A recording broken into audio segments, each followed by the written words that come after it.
अपना अगला क्वेश्चन देखो यहाँ पे क्या बोल रहा है। In an election a candidate secure 42% of the votes polled but is defeated by his only opponent by a majority of 3080 votes because of 1400 invalid votes. The percentage of invalid vote, मुझे यहाँ पे बताना है percentage, मतलब जो 1400 invalid vote थे ना, आखिर वो टोटल वोट का कितना परसेंट था, मुझे कुल मिला के ये बताना है। तो देखो सबसे पहले पूरे क्वेश्चन को समझो, एक बार और समझो। देखो एक इलेक्शन होता है जिसमें एक कैंडिडेट को 42% मिलता है of the total votes polled, है ना, टोटल वोट पोल्ड। यहाँ पे तो 100% वोट पोल्ड किए गए ना, यहाँ पे ऐसा तो कहीं बोला ही नहीं गया कि 20% लोगों ने अपना वोट कास्ट ही नहीं किया, यहाँ पे तो टोटल वोट पोल्ड किया गया है। तो इसका 42%, एक बंदे को, एक कैंडिडेट को इसका 42% मिला है। And but is defeated by his only opponent by a majority of 3080 votes because of 1400 invalid vote. देखो 1400 इनवैलिड वोट भी है यहाँ पे ना, परसेंटेज में नहीं बोला कि 100% अपना टोटल वोट है उसमें से 10% अपना इनवैलिड वोट हो गया तो 90% उसका वैलिड वोट हो जाएगा, ऐसा नहीं। यहाँ पे नंबर में बोला गया है कि 1400 इनवैलिड वोट हो गए। टोटल वोट तो 100% थे, मुझे तो पता नहीं टोटल वोट कितने थे, मैंने तो 100% माना क्योंकि हर चीज़ अपने आप में 100% होती है। तो 100% में से 1400 ऐसे वोट थे जो कि इनवैलिड हो गए, मतलब अब वो जो है इलेक्शन कमीशन के द्वारा नहीं काउंट होगा यहाँ पे रिजल्ट घोषित करने के लिए। तो जो 100% होगा ना उसमें से मैं 1400 माइनस कर दूंगा तो ये आ जाएगा अपने पास टोटल वैलिड वोट। अब ये जो 42% है, आपके मन में एक सवाल उठेगा कि 42% फिर इस टोटल का 42% होना चाहिए ना। एक्चुअली देखो यहाँ पे साफ साफ लिखा है 42% of the votes polled. Polled मतलब 100% का 42% होगा ये, ठीक है, 100% का ये परसेंट निकालेंगे। तो अब जो बाकी का बच गया वो अपने दूसरे कैंडिडेट को मिलेगा। भाई अगर 100% में से 42% यहाँ पे मिल गया तो अब इस पूरे में से कितना बचेगा बताओ। जब मैं 100 में से 42% माइनस करूँगा तो कितना बचेगा अपना 58%, और ये माइनस वाला जो 1400 है वो इसके साथ आ जाएगा। भाई इन दोनों को जब आप प्लस करोगे तो ये वाला पूरा चीज़ आना चाहिए ना, क्योंकि इसी वाले चीज़ में से इसको डिवाइड किया गया, एक को 42% मिल गया, बाकी के दूसरे वाले कैंडिडेट को मिल गया। अब बोला क्या गया है, जो 42% ऑफ द कैंडिडेट है, जो 42% वाला कैंडिडेट है वो डिफीट हो गया है बाय हिज ओनली अपोनेंट। मतलब ये अपोनेंट से डिफीट हो गया by the majority of 3080 vote, मतलब 3080 वोटों से हार गया है। इसका मतलब ये वाला इस वाले से 3080 वोट ज़्यादा लेकर आया है। इसका मतलब इसमें से अगर मैं इसको माइनस करूँ तो 3080 आएगा। तो 58% में से 48% घटाओगे तो कितना आएगा 16%। और 14 में से कुछ घटाने को है नहीं तो एज इट इज़ यहाँ पे 1400 यहाँ पे आ जाएगा। और सवाल में इसी की वैल्यू दे रखी है, इससे इसको जब माइनस करोगे तो सवाल में इसी की वैल्यू दे रखी है 3080 वोट। भाई इसका मतलब यही है ना डिफीटेड बाई, तो 3080 वोट वो ज़्यादा लेकर आया 42% वाले से। तो इसका मतलब जब मैं 42% वाले को इससे माइनस करूँगा तो 3080 यहाँ पे आ जाएगा। तो यहाँ 16% की वैल्यू कितनी आ जाएगी यहाँ से बताओ। जब ही उधर जाएगा तो 4480, तो 4480 मुझे यहाँ पे मिल जाएगा। अब एक नज़र मारो, हमें फाइंड क्या करना है, the percentage of invalid vote. Invalid vote कितना परसेंट था टोटल वोट का, मुझे ये तो फाइंड करना है, टोटल वोट का ही मैं फाइंड करूंगा। अब टोटल इनवैलिड वोट थे कितने बार मेरे पास 1400, तो ये जो 1400 थे ये आखिर ये कितने परसेंट थे ये मुझे फाइंड करना है। तो इसका मतलब मुझे 1400 की वैल्यू फाइंड करनी है परसेंटेज में, तो यहाँ से आ जाएगा। भाई अगर 4480 16% के बराबर है तो एक किसके बराबर होगा, 16% अपॉन 4480। और मुझे तो फाइंड करना है 1400 वोट कितने के बराबर है, तो मैं 1400 से इसकी मल्टीप्लाई कर दूंगा यहाँ पे 1 से, तो और दोनों तरफ मैं करूँगा तो मुझे पता चल जाएगा 1400 वोट अपने टोटल परसेंट का, मतलब टोटल वोट का कितना परसेंट है। ठीक है, देखो जीरो से जीरो तो आप काट भी सकते हो, ऐसे ही काट दो। 16 से जाएगा 2 बार में, 16 टू जा 32, फिर 8 4 12 और 8 128, 16 8 जा 128। 28 से जा रहा है पंजे बार में, 28 पंजे 140, और ये परसेंट वाला जो है इसके साथ लग जाएगा। इसका मतलब जो 1400 वोट था जो कि इनवैलिड वोट था वो टोटल वोट का कितना परसेंट था, 5%। ऑप्शन नंबर ए इसका बिल्कुल करेक्ट हो जाएगा। सवाल प्रीवियस ईयर में पूछा गया था, ठीक है, तो हल्के मत लेना। यही जो सवाल है आप प्रैक्टिस करोगे तो आपकी एक स्किल बनेगी, एक स्किल डेवलप होगी, और सवाल इसी तरीके से पूछे जाते हैं। ठीक है, अगले सवाल पे चलते हैं। देखो क्या कह रहा है, in an election, colour change कर लेते हैं इसका, है ना, ग्रीन कर लेते हैं। In an election between two candidate 5% of the registered voter did not cast their vote. ठीक है, अब यहाँ पे कास्ट वाला भी आ गया case. 10% of the votes were found to be either invalid और नोटा। ठीक है, the winning candidate receive 60% of the votes in his favour and won the election by 17,271 votes. Find the number of registered vote. एक बार और समझो, एक बार तो मैंने रीडिंग कर लिया लेकिन यहाँ पे देखो अब मैं हिंदी में समझा रहा हूँ। भाई दो कैंडिडेट हैं जिनके बीच में इलेक्शन होता है। अगर टोटल 100% वोट थे ना तो उसमें से 5% लोग तो अपना वोट ही नहीं देने जाते थे, केवल 95% वोट देते हैं। अब इस 95% में से भी जो 10% वोट्स था ना वो या तो इनवैलिड हो गया या तो नोटा, मतलब वो बेकार चला गया। तो अब इस 95% का भी केवल 90% ही वोट जो है वो सही है, वैलिड है। अब इसी वैलिड वेट पे, वैलिड जो वोट है इस पे हमारी पूरी रिजल्ट घोषित होता है। अब ये जो 60% आया है ना और ये जो 17,271, एक्चुअली में ये सब इस टोटल वोट के 90%, 95% का 90% की वैल्यू बात की जा रही है, उसकी वैल्यू बात की जा रही है। इसका मतलब मुझे तो फाइंड करना है number of total registered voter. अगर मैं मान के चलता हूँ मेरे पास total number of registered voters थे n, तो उसका केवल 95% लोगों ने ही वोट दिया है। तो इसका केवल 95% की फ्रैक्शन वैल्यू कितनी होती है? 19/20। बताते बताते थक गया मैं, 19/20 होती है भाई, क्योंकि 1/20 होता है 5%, 19 की उससे मल्टीप्लाई कर दो 95%। तो अगर total n number of registered voter थे उसका केवल 95% ही वोट देते हैं, जिसमें से 10% तो इनवैलिड हो गया। इसका मतलब केवल अब ये जो वोट देते हैं उनका केवल 90% ही वोट क्या है, वैलिड है। टोटल इतने वोट डले उसका केवल 90%, मतलब 9/10 उसकी मल्टीप्लाई कर दो तो 90% आ जाएगा। तो ये आ गया अब अपना टोटल वैलिड वोट। अब ये जो यहाँ पे बताया गया ना 60%, एक कैंडिडेट को मिला है 60%, 40%, अब जो भी आएगा वो इस वाले वोट पे आएगा। ये अपना टोटल वोट है जो कि काउंट किया जाएगा रिजल्ट लाने के लिए। तो अगर एक कैंडिडेट है जो विनिंग कैंडिडेट है जिसको 60% मिला है और वोन द इलेक्शन बाई, इसका मतलब अगर इसको 60% मिला है ना तो दूसरे वाले को 40% मिला है। और यही बोला गया है ये जो 60% वाला है जो कि विनर है, ये इस 40% वाले से 17,271 वोटों से जीता है। ठीक है, यही बोला गया है। जहाँ पर भी आपको बाई दिख जाए ना तो इसका मतलब वो उससे उतना ज़्यादा वोट लेकर आया है। ठीक है, और ऐसे परसेंटेज में कितना ज़्यादा लेकर आया है? 20% ज़्यादा लेकर आया है। और 20% किसका? टोटल वोट जो काउंट किया जाएगा उसी का तो 20%। इसका मतलब ये जो टोटल अपना वैलिड वोट है इसकी 20% की वैल्यू दे रखी है 17,271। तो अब मुझे यहाँ से n की वैल्यू मिल जाएगी। देखो 19 में 171 होता है, 171 से 171 एक बार में चल जाएगा, फिर से 171 बचेगा, जीरो और 100 एक बार में टोटल हमारा चल जाएगा। n की वैल्यू निकालने के लिए जो भी तामझाम नीचे अपना यहाँ पे है इसको उठा के यहाँ पे पटक दो। 20×5 100 और 100 की 10 से मल्टीप्लाई करोगे 1000। इसका मतलब n की वैल्यू कितनी आ जाएगी? 101,000। अपना ऑप्शन नंबर सी इसका बिल्कुल करेक्ट हो जाएगा। ठीक है, तो आई होप आपको ये सवाल भी समझ में आया होगा। सवाल को बस आप एक बार समझ गए ना तो सवाल में कुछ नहीं है। ठीक है, आओ अगला सवाल अपना देखो क्या कहता है। देखो ये बहुत ही अच्छा सवाल है, इसको थोड़ा सा ध्यान से देखना।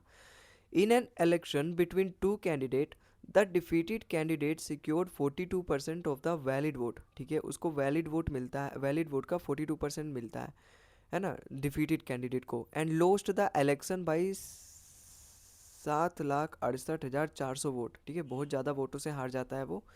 If 82,560 votes were declared invalid and 20% people did not cast their vote, then the invalid votes were what percentage of the votes which people did not cast? यहाँ पे अलग चीज़ पूछा, यहाँ पे total number of registered vote ऐसी वैसी कहानी भी नहीं पूछी। यहाँ पे थोड़ा सा अलग चीज़ पूछा। यहाँ पे क्या पूछा गया है कि जो इनवैलिड वोट था ना, इनवैलिड वोट वो नोट कास्ट वोट, जो भी जितने लोगों ने भी कास्ट नहीं किया, नोट कास्ट लोग जितने भी लोगों ने अपना वोट नहीं दिया उसका कितना परसेंट है अपना इनवैलिड वोट। एक्चुअली में इसकी मुझे परसेंट यहाँ पे बतानी है। ठीक है, तो अपना सवाल का एक बार ध्यान देते हैं फिर से। भाई दो कैंडिडेट के बीच में अपना इलेक्शन हुआ, ठीक है, चुनाव हुआ, जिसमें से जो डिफीटेड कैंडिडेट उसको 42% मिला है वैलिड वोटों का। ठीक है, वैलिड वोटों का अभी हम देखेंगे वैलिड वोट होगा कितना। और वो हारा कितना है? 7,68,400 वोटों से। और उसमें से 82,560 वोट क्या है? इनवैलिड है। और 20% लोगों ने तो अपना टोटल वोट ही नहीं दिया। ठीक है, देखो मैं मान के चलता हूँ भाई, मुझे तो यहाँ पर भी नहीं दे रखा है टोटल वोट कितने थे, तो टोटल नंबर ऑफ वोट्स कितने थे? एन नंबर ऑफ वोट्स थे। अभी हम पहले वैलिड वोट निकालेंगे, क्योंकि ये जो 42% जो हारा है ना, ये दिया किसके बारे में? वैलिड वोटों का ही तो दिया है। तो पहले हम वैलिड वोट निकालते हैं। वैलिड वोट क्या होता है? टोटल वोट का जितने लोगों ने कास्ट किया फिर उसका वैलिड वोट। तो अगर मैं मान के चलता हूँ total number of registered voters थे एन, उसमें से 20% लोगों ने तो कास्ट ही नहीं किया, 20% people did not cast their vote. इसका मतलब 80% लोगों ने केवल वोट अपना दिया। 80% की फ्रैक्शन वैल्यू कितनी होती है? 4/5। तो केवल 80% लोगों ने टोटल रजिस्टर्ड वोटर का कास्ट किया है। उसमें से भी जो 82,560 वोट्स थे ना वो इनवैलिड कर दिए गए। देखो अभी तक क्या दिया जाता था, इससे पिछले वाले सवाल में देखोगे तो यहाँ पे 5% लेकिन तो कास्ट नहीं किया, ठीक है, और 10% लोगों ने इनवैलिड है, 10% लोगों का वोट इनवैलिड है, तो हम उसकी 90% से मल्टीप्लाई कर देते थे। लेकिन यहाँ पे मल्टीप्लाई नहीं कर पाएंगे क्योंकि यहाँ पे नंबर में दे रखा है। यहाँ तो हम परसेंटेज में खेल रहे हैं, लेकिन यहाँ नंबर में दे रखा है। तो ये करना क्या पड़ेगा भाई, अगर इतने अपने टोटल लोगों ने वोट दिया तो उसमें से मुझे 82,560 जब मैं माइनस करूँगा ना, तो जाके आएगा अपना वैलिड वोट। ठीक है, अब इसका 42% जो अपना लूज़र कैंडिडेट है और दूसरा विनिंग कैंडिडेट है, इसका 42% इसको मिला है और दूसरे वाले को 58% मिलेगा। और ये हारा कितने वोटों से है? हारा है 7,68,400 से। कितने परसेंट से हारा है ये? 16% से हारा है। और उसी 16% की वैल्यू, जो 16% आएगी वो वैलिड वोटों का आएगा, और वैलिड वोट हमारा ये आया। इसका मतलब इसका 16% की वैल्यू हमें दे रखा है 7,68,400। तो अब मुझे फाइंड करना है। अब यहाँ से देखो मुझे परसेंट की वैल्यू मिल जाएगी, है ना, यहाँ से मुझे एन की वैल्यू मिल जाएगी। देखो काटो आप भाई, ये परसेंट का मतलब तो नीचे 100 होता है, 16 से ये कट जाएगा, 16 4 जा 64, 6 6 12, तो 16 8 जा 128। और जब ये 000 यहाँ पे आएगा तो अब ये कितने बार में जाएगा? देखो फिर से एक बार, 16 4 जा 64, 128 बचा, ठीक है। अब जीरो लगाऊंगा मैं यहाँ पे क्योंकि एक ही बार डिवाइड कर रहा हूँ। 16 2 जा 32 और 16 5 जा 80, और ये जो डबल जीरो ये वाला एज इट इज़ यहाँ पे एज इट इज़ लग जाएगा। ठीक है, तो इससे मैंने जब इसको 60 से डिवाइड किया तो ये आया। अब n/4 अब ये वाला जो माइनस का है, जब ये उधर जाएगा तो प्लस हो जाएगा, तो कितना आएगा? जीरो में जीरो प्लस होगा, ठीक है। 6 5 5 10, एक हाथ से 2 2 4 और एक 5 होगा, और जीरो में 8 प्लस करोगे 8 आएगा, और 4 8। तो जब आप इसको इससे प्लस करोगे तो यही वैल्यू आएगी, जो कि आई कितनी है? n/4/5, है ना। अब यहाँ से देखो डायरेक्ट हम सॉल्व करने की कोशिश करेंगे। एक बार देखेंगे हमारे सवाल में फिर से क्या पूछा है। हमें बताना है इनवैलिड जो वोट था वो नोट कास्टेड वोट का कितना परसेंट था। नोट कास्टेड वोट कितना था? 20% लोगों ने वोट नहीं कास्ट किया। 20% की फ्रैक्शन वैल्यू 1/5। अगर मैं एन का 1/5 निकाल दूँ तो मुझे नोट कास्टेड आ जाएगा। फिर मैं उससे निकाल दूंगा इनवैलिड वोट कितना परसेंट था। भाई एन का 1/5 निकालना है, तो ये 5 को मैं तो एज इट इज़ रहूँगा, 5 को मैं नहीं लेके जाऊँगा उधर मल्टीप्लाई कर, क्योंकि मुझे एन का 1/5 ही निकालना है। भाई बेस में तो अपना नोट, मुझे मतलब ही नहीं है total number of registered voter कितने हैं। मुझे नोट कास्टेड से मतलब है और इनवैलिड वोटों से मतलब है। तो नोट कास्टेड कितने हैं? 20%। टोटल वोट का मुझे 20% चाहिए, तो एन है उसका 1/5 करूँगा तो 20% आ जाएगा। लेकिन ये 4 भी तो है कबाब में हड्डी, तो इस 4 को उधर भेजो। 4 को उधर भेजने के लिए जब ये 4 उधर जाएगा तो डिवाइड कर देगा इस सामने वाले को। कितने बार में जाएगा? 12 4 जा 48, 2 बार में जाएगा। और ये कितने बार में जाएगा अपना? ये जाएगा देखो 1 बार में, 2 बार में, फिर 26 बचा, 4 6 जा 24, 4 5 जा 20। तो जब ये 4 से इसको डिवाइड करेगा 1 2 2 1 2 6 5 आया अपना, तो n/5 की वैल्यू आई है ये। लेकिन मुझे तो बतानी है जो इनवैलिड वोट था वो नोट कास्टेड वोट का कितना परसेंट था। नोट कास्टेड वोट आ गया अपने पास 1 2 2 1 2 6 5। इतने लोगों ने वोट दिया ही नहीं, क्योंकि एन का 20% लोगों ने वोट दिया ना, नहीं दिया ना, तो एन का 1/5 ही अपना 20% के बराबर है, और जो कि बराबर इसके आया है। मुझे फाइंड करना है इनवैलिड वोट इसका कितना परसेंट है। इनवैलिड वोट है कितने बार? इनवैलिड वोट था कितना, देखो इसको पहले इरेज कर देते हैं।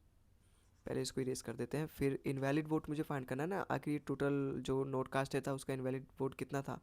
82,560, यही है अपना इनवैलिड वोट। यहाँ पे है ना इनवैलिड वोट, यहाँ पे देखो ये इनवैलिड वोट है। तो यही मुझे बताना है ये नोट कास्टेड वोट का ये कितना परसेंट है।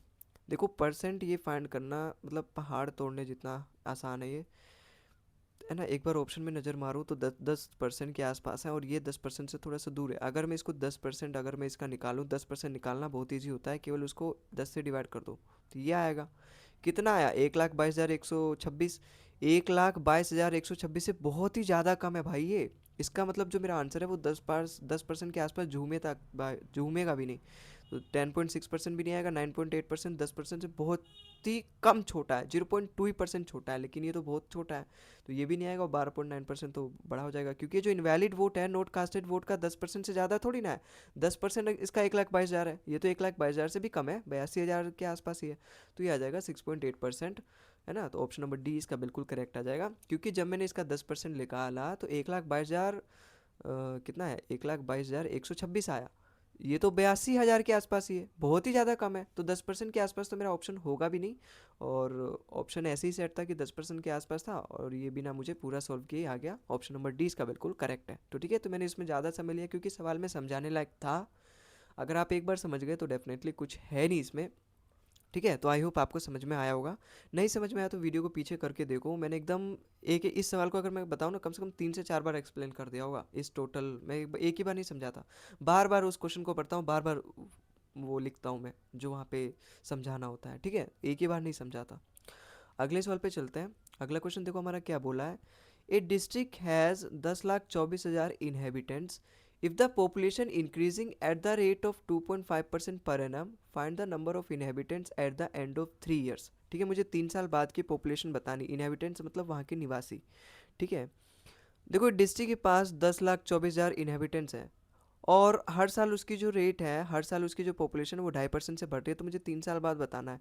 इसका मतलब जो 10,24,000 है, अगर मैं उसकी पहले साल के अंत में पॉपुलेशन बताऊं तो उसका 2.5% वो बढ़ चुका होगा।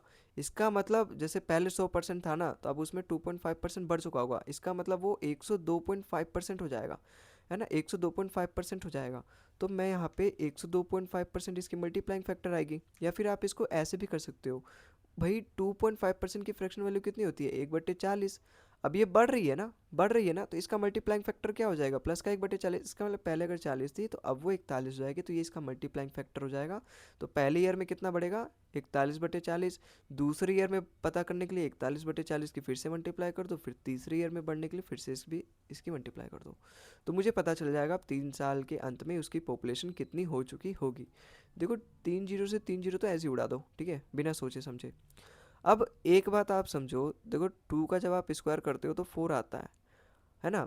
अब इस 2 में छुपा होता है, अब एक बार वो समझो, चलो 2 की पावर 4 क्या होता है, 2 की पावर इसी 4 का स्क्वायर कर दो ना, 4 4 जा 16। चलो ठीक है, अब 2 की पावर 5 क्या होगा, 32। ठीक है, अब ये 32 का ही जब मैं स्क्वायर करूँगा, जो कि होता कितना है, 1024। 1024 ये है कितना, 2 की पावर 5। ये कितना है, 2 की पावर 5। जब मैं मल्टीप्लाई करूँगा तो ये कितना आ जाएगा अपना, 2 की पावर 10। इसका मतलब ये कुछ और नहीं, ये 2 की पावर 10 ही है, 2 की पावर 10 है। यहाँ समझ में आया ना, 32 का स्क्वायर 1024 होता है, 32 का मतलब 2 की पावर 5, 8 का मतलब 2.5, 2 की पावर 5। तो जब मैं दोनों की मल्टीप्लाई करता हूँ तो जो पावर होती है ना वो ऐड हो जाती है, अगर बेस सेम होता है। तो 2 की पावर 5 इंटू 2 की पावर 5 मतलब 2 की पावर 10। ये हम सर्च एंड एनालिसिस में पढ़ेंगे, लॉ ऑफ एक्सपोनेंट टॉपिक में। तो 2 की पावर 10 की वैल्यू होती है 1024। तो ये 2 की पावर 10 है। ये अपना यहाँ पे क्या है, ये 2 की पावर 2 है, ये 2 की पावर 2 है, ये 2 की पावर 2 है। काटना बता रहा हूँ, आप माइंड में ही काट सकते हो। अभी क्या करते हैं, ऐसे ऐसे 4 4 से काटते, लेकिन ऐसे नहीं काटना। 2 2 4 6 जब पावर अलग अलग होती है, जब पावर ऊपर होती है प्लस हो जाती है, अगर बेस सेम रहता है तो ये क्या हो जाएगा, 2 की पावर 6। 2 की पावर 6 है, जो 2 की पावर 10 है वो कितने बार में कट जाएगा, 2 की पावर 4 बार में। तो ये आएगा कितना, 2 2 जा 4 2 जा 8 2 जा 16, ये 16 आएगा। और यहाँ पे कितना है, 41 इंटू 41 ये मेरा यहाँ पे बचा है। तो अब ये जब आप मल्टीप्लाई करोगे तो अपना जो है आंसर आएगा end of the third year जो भी पॉपुलेशन होगी। देखो लास्ट में यूनिट डिजिट अगर मैं चेक करूँ, 1 1 1, इनकी सब मल्टीप्लाई करोगे तो 1 1 आएगा लास्ट में, और 6 के मल्टीप्लाई कर दोगे, इसका मतलब कुछ भी आया आगे लास्ट में 6 आएगा। और दो ऑप्शन में मैं फंस गया यहाँ पे, है ना, कि ए में भी 6 है, लास्ट में ए में भी 6 है, बी में भी 6 है। तो मैं यहाँ पे क्या करूँ, दो ऑप्शन है मेरे पास, या तो मैं इस पूरे की मल्टीप्लाई कर दूँ, है ना। देखो 16 का डिविजिबिलिटी रूल भी चेक कर सकता हूँ। 16 का डिविजिबिलिटी रूल चेक करने के लिए लास्ट के 4 डिजिट अगर 16 से कटेंगे ना तो अपना पूरा नंबर डिविजिबल होगा 16 से। अगर मैं देखो यहाँ पे करूँ, 16 4 जा 64, 16 6 जा 96, ये भी कट रहा है। 16 बन जा 6, 16 बन जा 16, और 7 4 11, 111 हुआ, ठीक है। फिर ये कितना हुआ, 16 6 जा 96, फिर यहाँ पे कितना 15, 153, और 69 जा 144, 144 मतलब 6 3 96, ये भी कट रहा है। ऑप्शन ए और बी दोनों कट रहे हैं। तो 16 का भी डिविजिबिलिटी रूल नहीं चेक कर सकता मैं, है ना।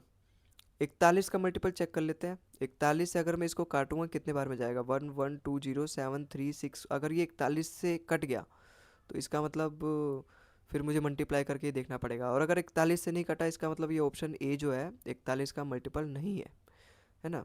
या दोनों को चेक करना पड़ेगा ना, दोनों को चेक करना पड़ेगा, है ना। या फिर आप इसकी मल्टीप्लाई भी कर सकते हो, मल्टीप्लाई करना भी कम पड़ेगा, लेकिन एक बार चेक कर लेते हैं। अगर आपकी कैलकुलेशन थोड़ी बहुत तेज़ है ना तो आप चेक करने में आप कम समय लगाओगे। देखो अगर 41 से अगर मैं इसको काटूँ कितने बार में जाएगा, 41 दूनी 82, 18 बचा, और 12 प्लस करोगे कितना आएगा, 30, 300 हो जाएगा। और फिर 41 से कितने बार में जाएगा, अगर मैं 5 बार करूँ तो 205 आ रहा है।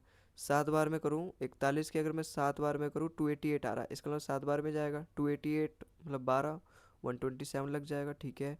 और 3 बार में 123 आता है, तो यहाँ पे कितना बचा, 4 3 1 बार में जाएगा, फिर 26 बचा, 26 रिमाइंडर बच रहा है। इसका मतलब ऑप्शन ए मेरा गलत हो जाएगा। और एक अगर एक ऑप्शन मेरा गलत हो गया ना, ये 41 का मल्टीपल है ही नहीं भाई। अगर ये आंसर होता मेरा 16 गुना 41 गुना 41 गुना 41, 41 से अगर मैं उसको डिवाइड करता उसके फैक्टर से, तो ये कंप्लीटली डिवाइड होना चाहिए था ना, तो ये तो कट ही नहीं रहा। ये दोनों मेरे ऑप्शन पहले ही नहीं थे, क्योंकि यूनिट डिजिट ही मैच नहीं कर रहा। ऑप्शन नंबर एक ही बचा, ऑप्शन नंबर 20 का बिल्कुल सही हो जाएगा। ठीक है, देखो सवाल में, पॉपुलेशन वाले सवाल में यही होता है, बस उसके डाटा बहुत बड़े बड़े होते हैं। यही एक हमारा लिए चैलेंज होता है, वरना वो सवाल कुछ नहीं होता, बहुत ईजी होता है। ठीक है, तो आई होप आपको समझ में आया होगा हमने इस सवाल को कैसे किया, और ये कैलकुलेशन टिक भी आपको समझ में आई होगी। अगले सवाल पे चलते हैं। अगला सवाल हमारा 210 क्या कह रहा है। 3 candidates were participating in an election. The person at the third place got 20% of the total vote, while the difference between the votes of the winner and the first runner-up was 20% of the total votes. If the difference between the votes of the first runner-up and the second runner-up was 37,000, then how many votes did the winner receive? देखो सबसे पहले आप समझो first runner up क्या होता है और second runner up क्या होता है। रनर अप और अपना ये भी सेकंड रनर अप क्या होता है। देखो एक होता है विनर, ये जो अपना विनर है, ठीक है, ये फर्स्ट नंबर पे होता है। लेकिन जो विनर के बाद जो दूसरा वाला पोजीशन पे होता है ना, उसी को हम बोलते हैं फर्स्ट रनर अप।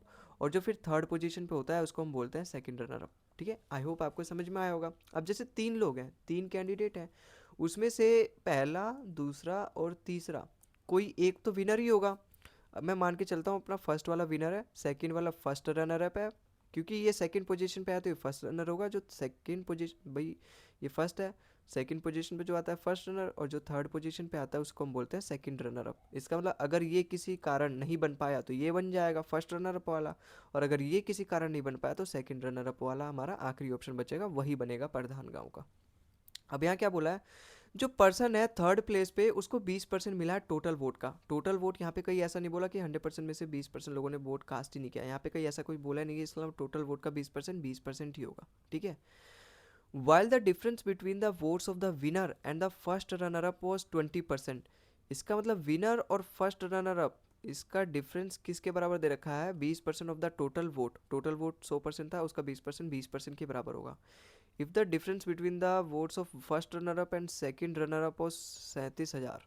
अगर सेकंड रनर अप और first runner up second runner up को अगर मैं डिफरेंस निकालूं तो इसका वोट कितना दे रखा है, 37,000 है ना, यहाँ पे नंबर में दे रखा है। यही मेरा मेन इंपॉर्टेंट है, मेन डाटा है, यहीं से मुझे पता चल पाएगा टोटल जो सवाल में पूछा है। हाँ, सवाल में पूछा गया how many votes did winner receive, winner को कितने वोट रिसीव हुए। देखो यहाँ पे देखो अगर थर्ड वाले को 20% मिल गया तो बाकी का इन दोनों को 80% वोट मिलेगा। इसका मतलब इन दोनों का सम कितना आया, 80%, और इन दोनों का डिफरेंस कितना आया, 20%। तो जब भी आपको इस तरीके से कहानी दिख जाए, आई होप आपको पता भी होगा, मैंने अपने कई सारे पिछले वीडियोस में बताया है, जब भी इस तरीके से आपके पास कंडीशन आया तो आप कैसे सॉल्व करोगे। यहाँ से देखो आप कैसे करते हो, मैं पूरा खोल के बता देता हूँ। अगर आप इन दोनों इक्वेशन को प्लस करोगे तो क्या बचेगा, 2i बचेगा फर्स्ट वाला, ये तो माइनस हो जाएगा, और जब इन दोनों को प्लस करोगे कितना आएगा यहाँ पे 50। इसका भाई 80 और 100 आएगा ना, 100। तो यहाँ से फर्स्ट वाले की वैल्यू कितनी आएगी, 50 आएगी। जब मैं 2 से ये 100 को डिवाइड कर दूंगा तो 50 आएगा। इसका मतलब फर्स्ट वाला रनर अप को कितने परसेंट आए, 50। फर्स्ट था कौन, अपना विनर। इसका मतलब अगर विनर को 50% मिला है, थर्ड वाले को 20% मिला है, 70% हो गए, तो सेकंड वाले को कितना मिलेगा, 30% मिलेगा। नहीं देखो एक डायरेक्ट ट्रिक बता रहा हूँ, आप बार बार ऐसे माइनस प्लस करके मत देखा करो।